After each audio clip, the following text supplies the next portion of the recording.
What's the difference between a good team and a great team? Is it more firepower or having mind-melting tactics and brain games? Maybe a little bit of both, but in order to get there, you need to layer your tactics on top of each other. What's layering? We learned that by taking a look at Bleed Esports. By going from Ascension to the VCT Pacific Franchise League, they've made the leap from good to great. And in this video, we'll see how you can do the same.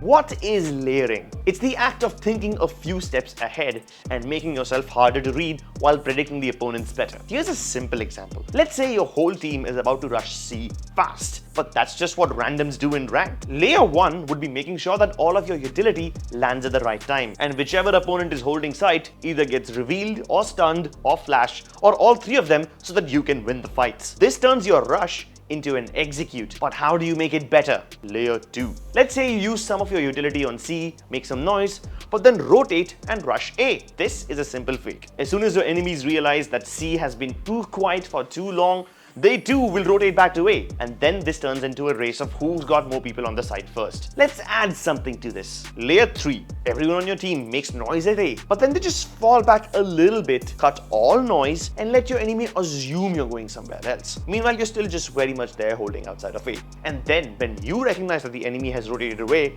that's when you hit A. The problem with this is that you must realize where your opponent has their sentinel utility. If their Killjoy or Cypher has some traps on C or Garage, the enemy won't fall for your trick if you cut noise, because for them to assume that you exit A, all the other traps must be either broken or activated. This is something that Scars faced a lot, and hence Layer 4. Your team starts the round by heavy hitting Garage and B. You destroy all of your Killjoy utility, maybe even force a rotation or a fight, and then you leave one player at the B entrance, head back to A. At this point, your B guy turns into a lurk who can either backstab the defenders while they are trying to retake or kill the defenders while they are rotating to A. Layer 5. You do all of the above steps, but instead of having your initiators lurk outside of B, he could be towards Garage, while the rest of your team is outside A lobby. Then, your Omen places a smoke on C. The Sova shoots a cross-country recon dart towards the back of C, and the initiator flashes out of Garage. Seeing all of this utility will give your opponents the idea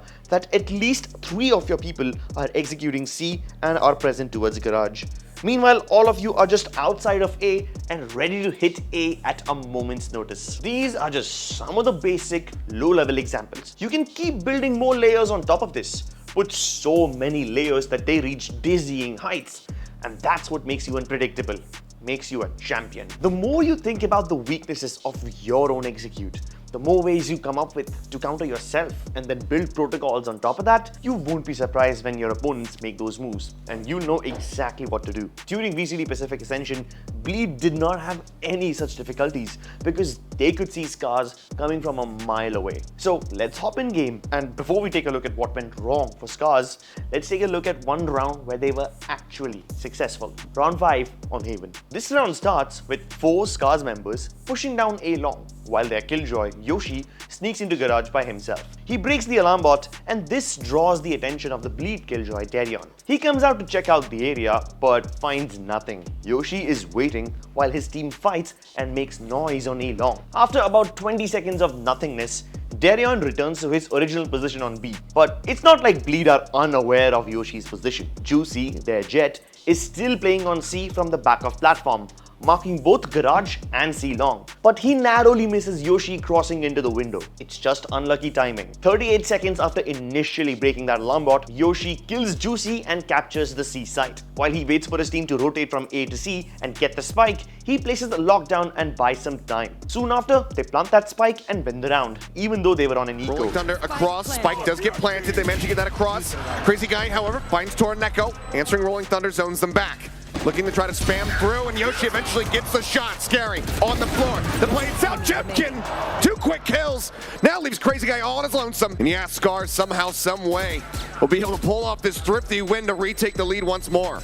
It's all in the back of this beautiful lurk by Yoshi. After this one round win, everything started to go downhill for Scars. Round 6. It's a rather slow start. Scars are holding their default, and after not seeing much happen, Neff pushes just a little outside of B to check out what's happening. He gets a kill onto Yoshi and falls back. Even the Hunter's Fury from Scars cannot kill him. Reluctantly, Scars start debating whether to go A or B. They split up and push both areas, hoping to get a pick somewhere. Alan then uses his breach fault line and an aftershock on A, hoping to sell this fake. But the smokes and paranoia from Scary keep them away. Scars then decide to head back to B, since Crystal is already pushed up there. But while they are falling back, the deep position from Crazy Guy in sewers can hear everything. Bleed are already rotating to intercept this B push, and Crazy Guy moves in to backstab them. There's no Killjoy utility to prevent Crazy Guy's backstab, and even if Yoshi was alive, his alarm bot endurance placement wouldn't really help. As soon as Crazy Guy strikes,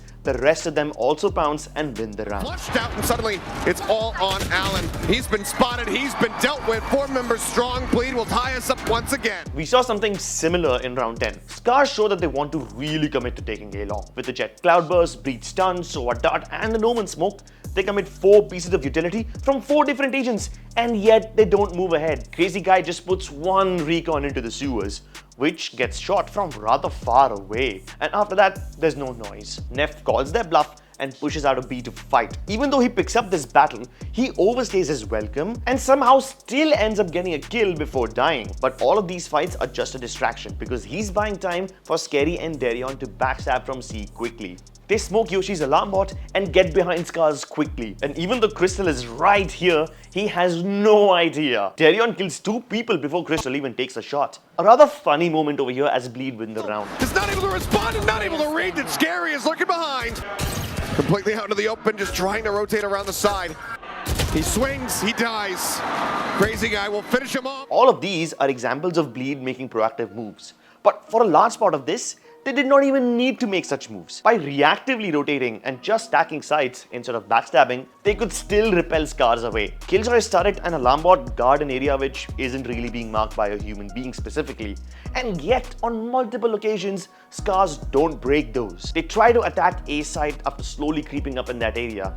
And despite their best attempts to mask their position, Bleed can easily stack 4 people on the A side because their turrets and alarm bot are still active towards C and Garage respectively. By not breaking the sentinel layers of Bleed's defense is just one of the problems that Scars faced, while the other one is getting so tunnel visioned in fights that you can't rely on your own sentinel utility. Scary's 1v4 clutch is the perfect note to end the map, really cementing the difference between the 2 teams. But 12 seconds, and they can just scatter to the wind. The fault line will connect. He's got the spike. He's going to TP across the map.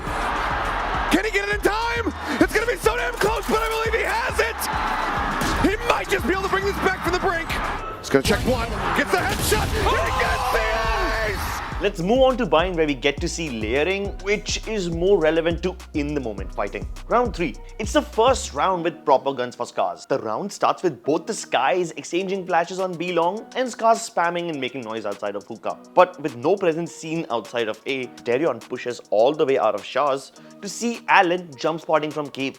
Bleed guarantee that they have control over the entire right side of the map. But when they don't see any commitment from Scars towards the B side either, they can see the A hit coming from a mile away, and the rotations from Bleed arrive right on time. Scars launch their assault on A, posting 2 smokes. But then look at this other smoke that Crazy Guy deploys. He uses this as cover to spam and gets 2 kills with a Spectre. While these 2 die, Crystal pushes lamps and gets into CT. Now, let's slow it down.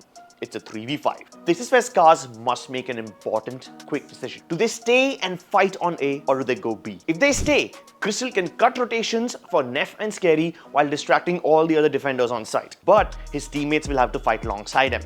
It's tough. But if they go B, Crystal can try to stop the defenders from rotating early via spawn, forcing them to either fight him or take the teleporters. What they don't realize is that Crystal, even though he gets a kill onto Neff, is all alone over here and can be dealt with. While Yoshi and Tyrannico get the plant on B, their odds of converting this 2v4 post-plant are lower. Lower compared to what? Let's see the next round for the answer. Here's Scars are on an eco, worse weapons than they had in the last round. And the round also starts in a similar way, with Scars losing 2 members very early on. Instead of of wasting time on B, they go straight for A. They lose one to the op and the other one to the crazy guy smoke spams, which are somehow very consistent. Yet another 3v5, but instead of falling back, Alan deploys another smoke, which is even deeper than crazy guy smoke. And then they flash out of their own smokes to battle on the back of A side. Get the full blind here on a crazy guy, and right before that would expire, Yoshi finally manages to finish the job, gets the kill. Scars bring Bleed down to 2 men, and if they somehow manage to kill Neff,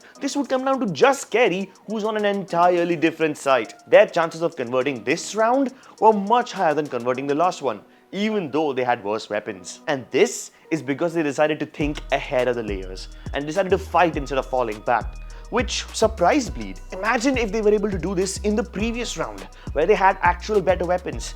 They could have probably won. When you put this into practice, every layer that you build must tell a false story or a fake narrative to the opponent, deceiving them. And with every additional layer, they must fall deeper and deeper into your trap. If used properly, you can flourish. But if you do this without any thought or care, it will end up being something like this. They're basically just side by side. He's gonna back away. Bite out into hookah. Look at the patience. No other utility. Yeah. Flash goes a little bit deeper, but they should suspect that somebody could still be just there within the smoke. Entry power completely gone with both duelists on the floor. Seeker's gonna be let loose. 2 of them gonna be cleared instantly. Some shots flying across. Scary tagged down low. Trailblazer on the chase. Get the stun across. Bite down. Scary 1 HP. So very close. 1 HP and vulnerable out. Orbital strike sent just to try to slow up the further advances. Now the Molly in. He's spotted. Scary. Puts the spike down on the floor. Even at 1 health, this man is still an absolute nightmare to deal with for Scars. Yoshi now gone. It's all on Alan. No time, he'll just back away. Honestly, I have no clue what the plan was over here. Maybe the A players were waiting for the B long guys to double flash and maybe get an entry, perhaps force a rotation, but the flashes affected nobody. Bleed don't even break a sweat and win. Going deeper and building more layers is the only way to take your game to the next level. Bleed were able to do this, and as a result, they will now be playing in the VCT Pacific Franchise League next year. Good luck implementing this in your next ranked and premier games. If you enjoyed the video, leave a like and subscribe, and feel free to ask questions in the comments. We'll see you next time.